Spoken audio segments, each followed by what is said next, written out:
آج ہم بات کریں گے عالمی کاروباری ماحول کی۔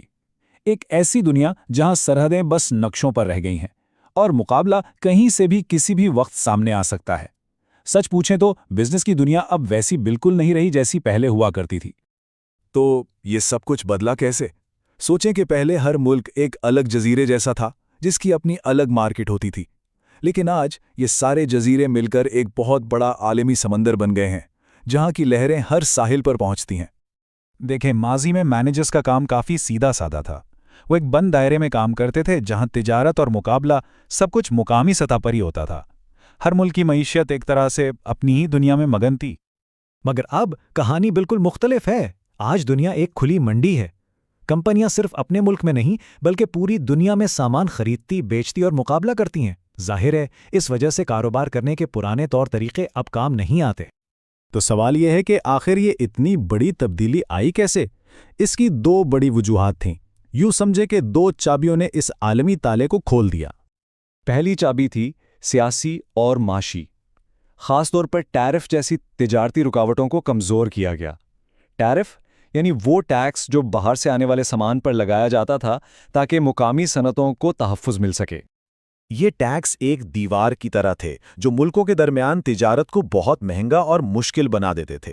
لیکن پھر آزاد تجارت یعنی فری ٹریڈ کا ایک نیا نظریہ سامنے آیا جس نے ایک نئے معاشی دور کی بنیاد رکھی۔ آزاد تجارت کا اصول بہت سادہ تھا۔ اس کا مقصد ان مالی دیواروں کو گرانا تھا تاکہ ہر ملک وہ چیز بنائے جس میں وہ سب سے ماہر ہو۔ اس کی بہترین مثال نافٹا ہے جو امریکہ، کینیڈا اور میکسیکو کے درمیان ایک معاہدہ تھا۔ اچھا، ٹیرف تو ہٹ گئے، لیکن ایک اور دیوار ابھی بھی باقی تھی۔ یہ دیوار حکومتوں نے نہیں بلکہ جغرافیہ اور ثقافت نے کھڑی کی تھی، یعنی فاصلے کی دیوار۔ اور پھر آئی دوسری چابی، ٹیکنالوجی۔ جیٹ طیاروں نے سفر کو تیز اور آسان بنا دیا۔ فائبر آپٹکس اور سیٹلائٹس نے دنیا کے کسی بھی کونے میں فوری رابطے کو ممکن بنا دیا۔ ان چیزوں نے نہ صرف فاصلے مٹائے بلکہ ثقافتی فرق کو بھی کم کیا۔ تو جب یہ ساری رکاوٹیں ہٹ گئیں تو مینیجرز نے خود کو ایک بالکل نئے ماحول میں پایا، ایک ایسا ماحول جہاں کوئی بھی کہیں سے بھی آ کر ایک اہم کھلاڑی بن سکتا ہے۔ اس نئے میدان کو کہتے ہیں گلوبل ٹاسک انوائرمنٹ۔ اس میں 4 بنیادی قسم کے لوگ یا گروہ شامل ہیں: سپلائرز، ڈسٹریبیوٹرز، گاہک اور آپ کے حریف یعنی کمپیٹیٹرز۔ اور یہ سب اب عالمی سطح پر کام کرتے ہیں۔ مثال کے طور پر گلوبل آؤٹ سورسنگ کو ہی لے لیں۔ اب جی ایم جیسی کمپنی ایک ہی کار بنانے کے لیے میکسیکو سے انجن اور کوریا سے ٹرانسمیشن منگوا سکتی ہے۔ کیوں؟ تاکہ کوالٹی بھی اچھی ہو اور قیمت بھی کم رہے۔ اس کا یہ بھی مطلب ہے کہ اب آپ کے گاہک پوری دنیا میں ہیں، لیکن جو ہوشیار کمپنیاں ہیں نا، وہ جانتی ہیں کہ عالمی کامیابی کے لیے مقامی ذوق کا خیال رکھنا کتنا ضروری ہے۔ جیسے میکڈونلڈز برازیل میں وہاں کا ایک مقامی مشروب بھی بیچتا ہے۔ اچھا، تو یہ تو ہو گئے وہ لوگ جن سے روزمرہ کا واسطہ پڑتا ہے۔ اب ذرا بڑی تصویر دیکھتے ہیں، یعنی وہ بڑی سیاسی، معاشی اور ثقافتی طاقتیں جو ہر بزنس کے فیصلے پر اثر ڈالتی ہیں۔ سب سے پہلے تو سیاسی نظام کو سمجھنا پڑتا ہے۔ کچھ ملکوں میں جمہوریت ہے تو کچھ میں آمریت، اور یہ چیز براہ راست اس بات پر اثر کرتی ہے کہ وہاں کاروبار کرنا کتنا آزاد اور کتنا خطرناک ہو سکتا ہے۔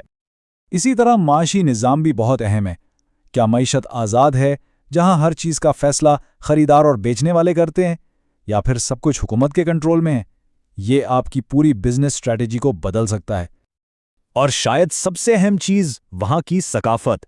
کیا معاشرہ فرد کی آزادی پر زور دیتا ہے جیسا کہ امریکہ میں ہوتا ہے، یا پھر اجتماعی بھلائی کو ترجیح دی جاتی ہے جیسا کہ جاپان میں؟